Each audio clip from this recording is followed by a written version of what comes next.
पुढची बातमी पुन्हा एकदा संजय राऊत यांच्याच वक्तव्याची आहे, कारण संजय राऊत यांनी आणखी काही वक्तव्य केलेली आहेत ज्याच्यामध्ये हे वक्तव्य देखील आता चर्चेमध्ये आलेलं आहे। कारण त्यांचं असं म्हणणं आहे की लवकरच राज्यात सत्ता परिवर्तन होईल आणि सगळे नेते मग आमच्याकडे येतील। संजय राऊतांनी हे वक्तव्य केलंय, तर संजय राऊतांच्या वक्तव्यावर भाजप नेते चंद्रशेखर बावनकुळेंनी त्यांना प्रत्युत्तर दिलं।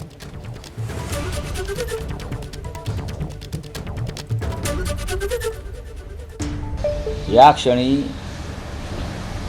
जोपर्यंत भाजपकडे सत्ता आहे तोपर्यंत सगळे मनानं तनानं धनानं भाजपबरोबरच राहणार। ज्या क्षणी ही सत्ता पालट होईल त्या क्षणी ही मनं बदलतील आणि मग मनानं तनानं धनानं ते आमच्याबरोबर असणार। 2047 पर्यंत संजय राऊतांनी मंत्रालयाच्या 6व्या मजल्यावर बसण्याकरता काही स्वप्न बघू नये।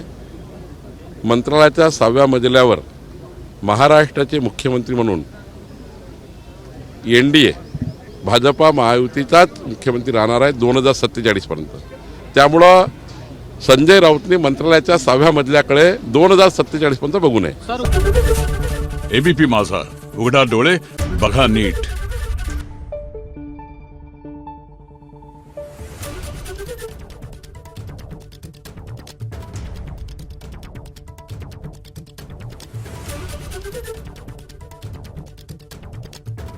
Thank you.